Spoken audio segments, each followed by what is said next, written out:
예수님의 선택, 오늘 세 번째 시간입니다. 오늘도 예수님께서 공생의 기간에 어떤 선택을 하셨는지, 그 선택 안에는 예수님의 정신이 담겨져 있는 것이고, 그 예수님의 정신 안에 바로 기독교의 뿌리, 기독교의 본질이 담겨져 있다 하는 말씀을 드렸죠. 그래서 이 예수 정신을 우리 시대에 어떻게 적용할 것인가, 이 시대에 어떻게 우리가 구현해낼 것인가를 우리가 한번 같이 생각해보는 주일 말씀 시리즈가 계속되고 있습니다. 오늘 예수님께서 어떤 선택을 하셨는가, 오늘 우리 여러분 함께 같이 말씀을 읽어보신 것처럼 예수님께서 12명의 제자를 선택하셨습니다. 사실 여기에도 굉장히 많은 우리가 질문을 할 수가 있는데요, 오늘의 질문은 한 가지예요. 예수님께서 왜 제자를 선택하셨을까? 우리 이 질문을 한번 생각해 봅시다. 예수님께서 왜 제자를 선택했을까? 다른 말로 하면 왜 제자가 필요했을까? 사실 제자들은요, 예수님에게 힘이 되기보다는 뭐가 돼요? 짐이 되는 경우가 많았어요. 예수님에게 힘을 실어줘야 되는데 오히려 예수님에게 짐이 되는 경우들이 성경을 읽어보면 곳곳에 나옵니다. 그럼에도 불구하고 예수님은 제자들을 택하셔서 그들과 마지막까지 함께 하셨다. 이것은 매우 의도적인 것이고, 여기에 예수님의 정신이 담겨져 있습니다. 그 정신의 의미는 뭐냐? 오늘 말씀의 제목이에요. 제목이 뭐예요? 동행입니다. 동행. 우리 기독교는 혼자 가는 것이 아니라 동행하는 것입니다. 동행이 무슨 뜻이죠? 함께 가는 거죠. 함께 가는 것이에요. 어떤 일을 혼자 못해서가 아니에요. 그것을 꼭 같이 해야 돼서가 아닙니다. 혼자 할 수 있음에도 불구하고 우리는 혼자 하지 않고 함께 하는 것입니다. 이게 기독교 정신인 것입니다. 그래서 이 함께 하는 공동체를 우리는 교회라고 부르죠. 한국 교회사에 보면 굉장히 한 일각에서 일어난 시대의 어떤 한 흐름이 하나 있었어요. 그게 뭐냐면 무교회주의라고 하는 사상이 들어오게 되었습니다. 무교회주의, 조직 교회를 거부하는 운동이에요. 예수님은 믿겠다, 신앙생활은 하겠다, 근데 교회라고 하는 조직 교회를 내가 거부하겠다, 혼자서 신앙생활을 하겠다는 겁니다. 생각해보면 가능할 법도 해요. 혼자서 성경 보고, 그죠? 혼자서 기도하고, 그렇게 신앙생활 혼자 하면 되는 거 아니냐? 오히려 교회 다니니까 신앙생활에 도움은커녕 방해가 되는 경우가 많더라. 그래서 조직교회를 거부하고 무교회주의로 넘어가는 그런 일련의 운동, 운동이라기보다는 일각에서 그런 일들이 일어났었습니다. 한편으로는 저도 이해가 되기도 해요. 왜? 교회 신앙생활을 하다 보면 교회 안에서 분쟁과 다툼과 싸움, 이런 것들 때문에 그 마음의 상처를 입기도 하고, 그래서 교회에 실망하기도 하고 떠나고 싶은 마음이 생길 수도 있겠죠. 아마 여러분 주변에도 그런 분들 아마 심심치 않게 계실 수도 있어요. 그렇게 해서 교회를 떠난, 그러나 하나님은 아직은 떠나지 않았던 그런 사람들을 요즘에 뭐라고 불러요? 가나안 교인, 이렇게 불러요. 가나안 교인. 그런데요, 여러분 한번 생각해 보시기 바랍니다. 교회에서 신앙생활 하다가 힘들고 상처받으면 그러면 교회를 떠나는 것이 정답인가요? 그것이 옳은 방법인가요? 이것이 성경적인가요? 여러분, 그렇지 않습니다. 교회에서 상처받을 수 있어요. 떠나고 싶은 마음이 들 수도 있어요. 심지어는 떠날 수도 있어요. 그 교회를 떠날 수도 있어요. 그러나 영원히 교회를 떠나서는 안 되는 것입니다.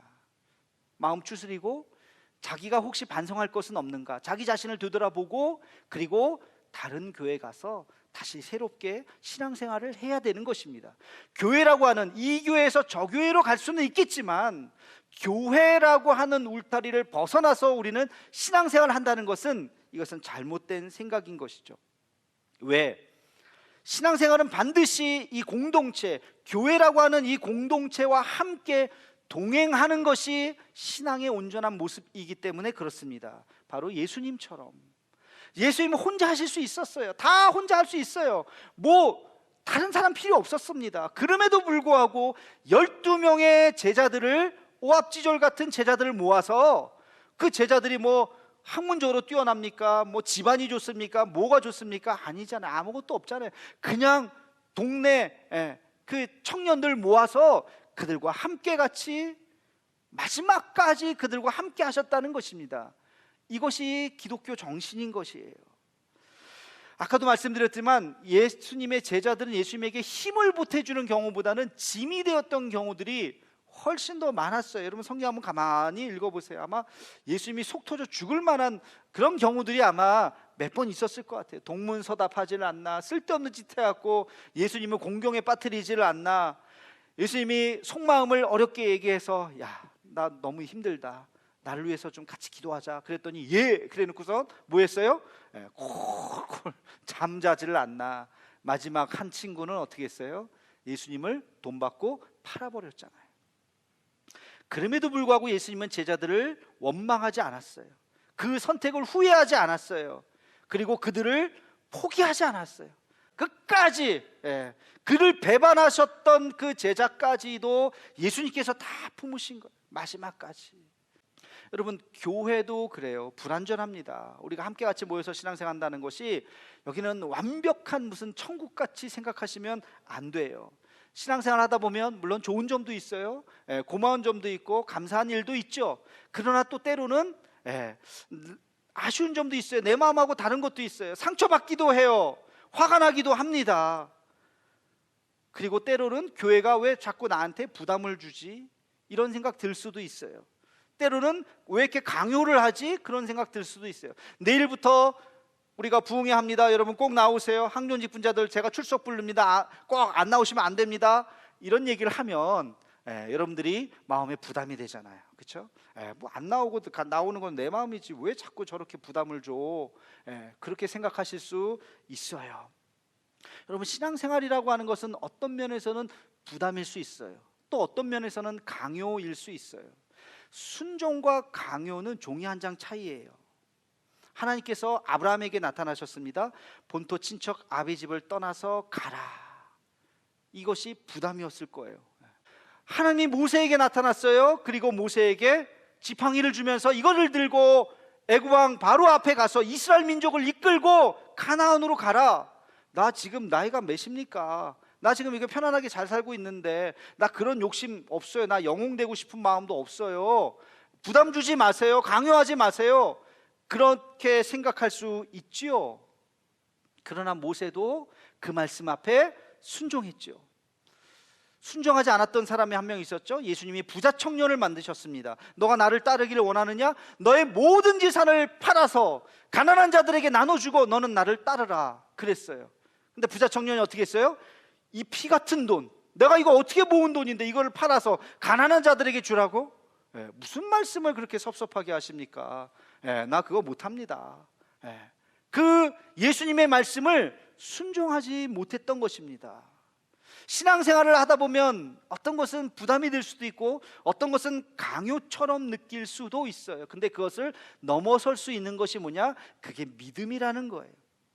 신앙의 비밀을 알게 되면 그것이 부담이 아니라 하나님께서 나에게 주시는 새로운 비밀의 장소로 넘어가는 그런 비밀의 문이라고 하는 것을 깨닫게 돼요. 아브라함이 하나님 앞에 순종하면서 그 다음날 주의 말씀을 따라갔더니 위대한 하나님의 종 아브라함이 될 수 있었던 것입니다. 위대한 하나님의 사람 모세가 될 수 있었던 것이죠. 이 신앙의 부담이 크면, 믿음이 작으면 넘어갈 수 없겠죠. 그러나 이 부담보다도 더 큰 믿음을 갖게 되면 아멘 주님, 내가 부담스럽긴 하지만 하나님 내가 주의 말씀대로 한번 해보겠습니다. 하나님 나를 도와주십시오. 내가 이것을 감당할 수 있도록 하나님 나와 함께 해주십시오 라고 기도하면서 그 길로 걸어가면 우리는 그 이전에 알 수 없었던 놀라운 영적인 하나님의 은혜를 경험하게 될 줄로 믿습니다. 여러분 이게 신앙인 거예요. 우리가 동행하는 거, 교회 생활하는 거 어려워요. 힘들어요. 부담같이 느껴질 때도 있어요. 그러나 우리가 함께 같이 손에 손잡고 함께 같이 넘어진 자 일으켜주면서 함께 같이 걸어갈 때 하나님께서 우리에게 부어주시는 은혜가 놀라운 은총이 내려줄 줄로 믿습니다. 우리 예수님께서는 그렇게 제자들 끝까지 포기하지 않았어요.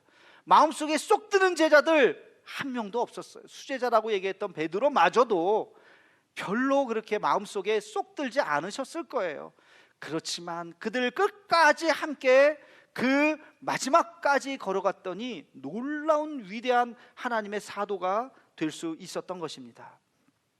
여러분, 동행을 이야기할 때 이것을 무조건 그냥 따르세요, 신앙은 동행입니다, 그렇게 말하고 싶지 않습니다. 왜? 동행할 때 하나님께서 우리에게 주시는 은혜가 있기 때문에, 하나님께서 주시는 그 은혜가 무엇인지, 그 유익이 무엇인지를 알면 우리가 함께 가는 것이 얼마나 기쁘고 감사한지 몰라요. 그러면 하나님께서 우리에게 동행하면서 주시는 그 은혜가 무엇인가? 제가 한 두 가지만 간단하게 말씀을 좀 드리겠습니다. 첫 번째는요, 우리의 믿음이 더 견고해집니다. 우리가 함께 갈 때 우리의 믿음이 더 견고해져요. 신앙은 결코 혼자서 더 많이 신앙이 성장하지 않습니다. 신앙이 글쎄요, 유지될 수 있을지는 몰라요. 그러나 우리의 신앙이 더 깊어지고 더 견고해지지 못합니다. 왜? 자극이 없기 때문에 그래요. 자극이. 자기의 결단과 그것을 실천하려고 하는 의지만 가지고는 안 돼요. 혹시 그것을 했다 할지라도 그것이 우리의 신앙을 한층 더 높은 곳으로 만들어주지는 못합니다. 여러분, 잠언에 이런 말씀이 있어요. 잠언 27장 17절에 보면 이런 말씀이 있습니다. 우리 함께 같이 우리 읽어보겠습니다. 시작. 철이 철을 날카롭게 하는 것 같이 사람이 그의 친구의 얼굴을 빛나게 하느니라. 아멘. 제가 참 좋아하는 구절 중에 하나예요. 철이 철을 날카롭게 한다고요.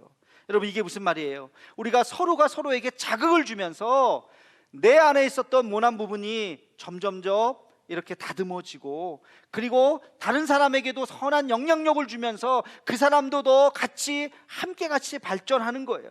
철이 철을 더 날카롭게 하는 것입니다. 예전에 제가 신대원 준비할 때 이런 일이 있었어요. 그 시험 문제 중에 뭐가 나오냐면 장 제목이 나와요. 이 사건은 몇 장에 나옵니까? 신명기 몇 장에 나옵니까? 민수기 몇 장에 나옵니까?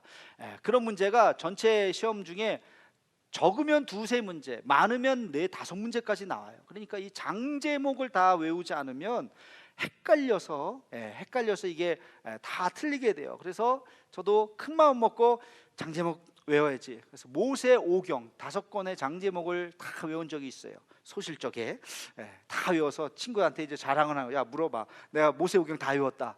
그랬더니, 야, 쟤는 전부 다 외웠어. 뭘? 신구약을 다 외웠어. 장 제목을 내가 불러서 물어봤어요. 진짜 다 외웠어요. 그런 아이들이 있어요. 아무튼 여러분, 내가 그러면서 그 이야기를 들으면서 제가, 야, 인간은 겸손해야 되겠구나. 내가 그거 외웠다고, 야, 창세기 다 외웠다, 출애굽기 다 외웠다. 네, 하다 보면 되긴 돼요. 시편 150편을 외운다는 거, 장 제목을 외운다는 거. 야, 근데 그 친구 그렇게 그냥 달달달달 외우더라고요. 여러분, 우리가 신앙생활 하는 거 여러분 몇 점 주시겠어요? 스스로 100점 만점에. 이 정도면 그래도 내가 한 70점 정도, 한 80점은 됐지, 한 85점은 됐지, 혹시 그렇게 생각하시나요? 여러분, 아니에요. 우리는 지금 너무 편하게 신앙생활하고 있는 거예요. 비교할 수가 없어요. 이 시대의 다른 나라, 핍박받는 어떤 나라들 정말 목숨 걸고, 여러분, 목숨 걸고 신앙생활 하지는 않았잖아요. 우리가 목숨 걸고 좀 물질적인 손해는 봤을지 몰라요. 또 시간과 내 육체적인 헌신을 했을지 몰라요. 그런데 목숨을 걸지는 못했잖아요.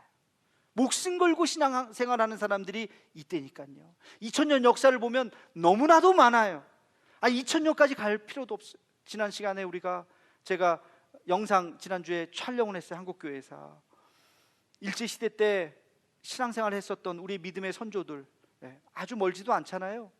그때 그 신앙의 우리들의 믿음의 선배들의 이야기를 하는데 얼마나 제 마음이 아픈지 몰라요.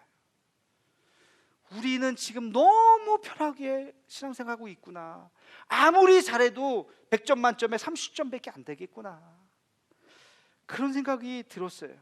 정말 우리가 선한 자극을 받으면서 우리가 철이 철을 날카롭게 하듯이 우리가 하나님 앞에 서로 더 열심을 내고 더 하나님 앞에 헌신하고 더 하나님 앞에 나아가도록 서로 선한 영향력을 미칠 때 이것이 아름다운 신앙의 공동체를 만들어갈 줄로 믿습니다.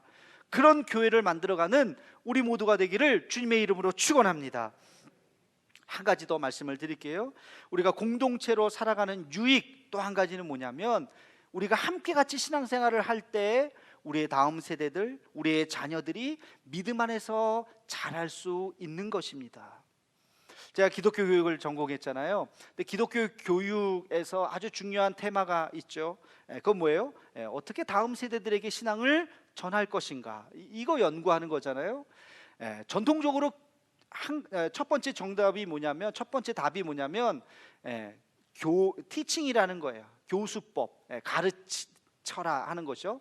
그래서 아이들 앉혀놓고서, 자, 창세기는 이런 거야, 출애굽기는 이런 내용이야, 성경을 외워라, 암송은 이렇게 하는 거야, 매일매일 성경을 읽어야 돼 하면서 성경을 설명해주고 또 신앙을 머릿속에 막 집어넣어주는 이런 티칭이 전통적인 신앙 교육 방법이었어요. 여전히 이것은 유효합니다.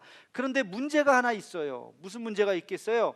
가르치는 선생님이 잘 가르쳐야 되잖아요. 선생님이 또 신앙생활 잘해야지. 선생님은 신앙생활 개판으로 하는데, 야, 니는 잘해, 똑바로 해야 돼, 애들이 듣겠습니까? 선생님이 잘해야죠. 또 교재가 좋아야 돼요. 1년 2년 가르치는 것이 아니잖아요. 초등학교 최소한 1학년부터 고등학교 때까지 12년을 가르치려면 그 커리큘럼에 따라서 무엇을 가르쳐야 되는지에 대한 교육 교재가 아주 좋아야 됩니다.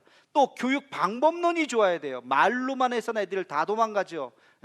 그래서 어떤 식으로 아이들에게 가르칠 것인가, 집에서 할 것인가, 야외에서 할 것인가, 실내에서 할 것인가, 바깥에서 할 것인가, 이런 교육 방법론에 대한 연구들이 굉장히 많아지는 것입니다.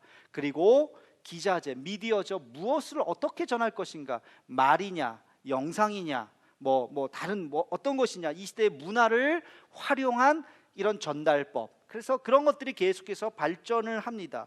이 티칭의 방법, 근데 굉장히 노력도 많이 필요하고 시간도 오래 걸리는 거예요. 그래서 두 번째 방법이 나왔어요. 그게 뭐냐면, 그런 거 시간도 오래 걸리고 하는데 한 방에 딱 끝나는 게 있어요. 한 방에 딱 끝냅시다. 그게 뭐예요? 성령 받으면 돼.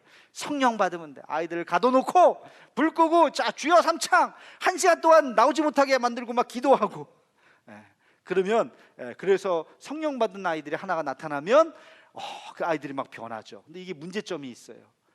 뭐가 문제점일까요? 성령 받는 아이들이 극소수라는 거예요. 극소수. 100명을 앉혀놓고 막 부흥 집회를 하고 뭐 예수 믿으라고 막 그러면 그 중에 많이 잡아야 10명이 변화될 수 있어요. 90명은 부작용 때문에 교회를 안 나와요. 어우, 교회 나오면 이런 거 또 하는구나. 내년에 또 수련회 가자. 안 가요.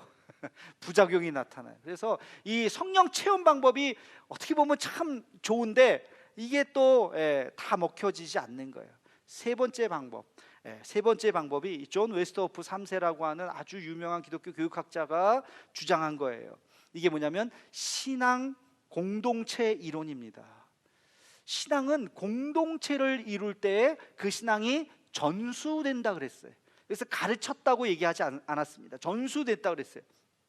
이분이 기독교 교육을 이렇게 정의했습니다. 우리 자막 한번 보여주시면요, 기독교 교육은 개인들이나 그룹들을 기독교적 삶의 스타일로 발전시키기 위한 신앙 공동체의 계획적이고 조직적이며 지속적인 노력인 것이다. 이렇게 정의를 했어요. 개인이나 어떤 그룹을 기독교적인 삶의 스타일로 변화시키기 위해서, 교육시키기 위해서, 다음 세대 아이들을 예수님 잘 믿게 하기 위해서 계획을 가져야 되고 조직적으로 해야 되고 지속적인 노력을 해야 되는데, 누가 그걸 해야 된다고요? 이게 중요한 거예요. 누가? 신앙 공동체가. 선생님이 한 명이 하는 것이 아니라 신앙 공동체가 하는 거예요. 그래서 신앙은 아이들의 무의식 속에 자리 잡게 해야 된다는 거예요.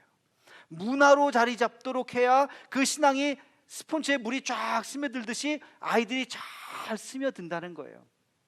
예를 들면 우리가 함께 같이 아이들과 예배 드리는데, 예배는 늘 언제나 10분 전에 들 오시고 앞자리부터 다 앉으셨다. 만약에 그렇게 했다고 생각해 보세요. 아이들에게, 얘들아, 예배는 10분 전에 와야 되고 앞자리부터 앉아야 되는 거야 라는 말을 할 필요가 있을까요, 없을까요? 말할 필요가 없어요. 아이들이 보고 배우는 거, 아직 10분이나 남았는데 앞자리가 가득 찼네, 예배는 이렇게 하는 거구나 하고 아이들이 그냥 그대로 깨닫고 나오는 거죠. 우리가 함께 같이 기도합시다 할 때 열심히 뜨겁게 막 주여 삼창을 하면서 막 기도하면 아이들에게 통성 기도는 이렇게 하는 거야 라고 따로 가르칠 필요가 없어요. 그 아이들은 그대로 그것을 스폰지 물 빨아들이듯이 기도는 이렇게 하는 거지 하고 그렇게 안다는 것입니다. 이게 공동체예요. 이게 공동체. 우리가 좋은 믿음의 공동체를 만들면 특별하게 교육하지 않아도 아이들이 보고 배우는 거예요. 여러분, 가정에서도 마찬가지예요. 자녀들이 그것을 보고 배우는 거예요. 엄마의 신앙을 보고 배우는 거예요. 아빠의 신앙을 보고 배우는 것입니다. 예수님께서 제자들과 3년의 시간을 같이 보냈어요. 어떻게 보면 낭비 같아요. 왜? 마지막엔 예수님 십자가에 못 박혀 돌아가시니까 다 도망가 버렸잖아요. 아이고, 실패했네. 실패가 아니었어요. 예수님의 의도는 그것이 아니었습니다. 3년 동안 그들과 함께 같이 하면서 그들이 알게 모르게 뼛속 깊이 예수님의 말씀과 행동이 머리에서부터 가슴까지 새겨져 있었고, 부활하신 예수님을 만나고 나서 그 안에 녹아져 있었던 예수님의 그 정신이 온전히 살아나서 위대한 하나님의 사도가 될 수 있었던 것입니다. 여러분, 이것이 바로 신앙 공동체라는 거예요. 우리가 이루어 나가야 하는 교회의 모습인 것입니다. 나 혼자 막 하는 것이 아니라 우리가 함께 같이 천천히 가도 기다려주고 손잡아주고 그리고 다시 일으켜 세워주는 교회를 만들어야 하는 것입니다. 여러분, 한 그루의 큰 나무가 서 있는 게 중요한 것이 아니에요. 작은 나무라도 수백 개, 수천 개의 그 나무들이 쫙 있으면 그것을 우리는 뭐라고 불러요? 숲이라고 부르죠. 숲. 기독교는 숲이 되어야 돼요. 여러분, 경제도 대기업 하나가 있고 나머지가 없는 그런 경제 구도는 빨리 무너질 수 있어요. 좋은 경제 구조가 아니잖아요. 중소기업, 튼튼한 중소기업들이 많은 것이 좋죠. 교회도 그래요. 10,000명 교회 하나 뽐나고 멋있어 보이죠? 아니요, 위태로워요. 무너질 수 있어요. 100명 교회 100개가 있는 교회가 그런 숲이 훨씬 더 좋은 거예요. 그래서 신학의 일각에서는 이것을 기독교 생태계라는 표현을 쓰기 시작했어요. 기독교 생태계. 한 사람이 10발자국을 막 달려가는 것이 아니라 10사람이 손을 잡고 다 같이 한 발짝 한 발짝 걸어가는 것입니다. 서양 속담 중에 빨리 가려면 혼자 가고, 그리고 멀리 가려면 어떻게 하라고요? 함께 가라. 여러분, 그 말씀 알죠? 멀리 가려면 함께 가는 거. 우리 신앙생활은 빨리 가는 게 중요하지 않습니다. 우리는 함께 멀리 가는 거, 우리의 삶이 닿도록 끝까지 신앙의 경주를 다하는 것입니다. 그러기 위해서는 신앙 공동체가 필요해요. 옆 사람 손을 잡는 것이 필요합니다. 천천히 오는 사람 기다려줘야 됩니다. 넘어진 사람 일으켜 세워 주어야 합니다. 아픈 사람 싸매어 주어야 합니다. 그리고 기다렸다가 또 한 걸음, 기다렸다가 또 한 걸음, 내가 격려를 해주기도 하고, 내가 힘들 때 격려를 받기도 하고, 다시 또 상처받았던 거 툴툴 털기도 하고, 그 시간 동안 옆에 있는 사람들 또 같이 기다려주고, 그래서 우리가 함께 손잡고 함께 울고 함께 웃으며 함께 같이 신앙생활을 하는 것이 기독교 정신이라는 거예요. 예수님은 바로 그 정신을 우리에게 말씀해주고 싶으셨기 때문에 제자들을 모아주셨어요. 오합지졸 같은 제자들과 함께 같이 웃고 울고 먹고 마시며 신앙생활을 하면서 봤지? 이게 신앙이야. 이게 신앙이야. 너보다도 더 못한 사람들과 함께 같이 아름다운 믿음의 공동체를 만들어 가렴. 이것을 제자들에게 말로 하지 않았지만 삶으로 보여주셨던 것입니다. 우리 기독교는 그래야 돼요. 우리가 함께 같이 옆에 있는 사람들 둘러보고 그들의 손을 잡고 그리고 동행하는 것, 그래서 아름다운 믿음의 울타리, 그 큰 숲을 만드는 것, 큰 나무가 아니라 숲을 만드는 그런 우리 대도의 가족들, 그런 우리 한국교회가 되기를 주님의 이름으로 축원합니다.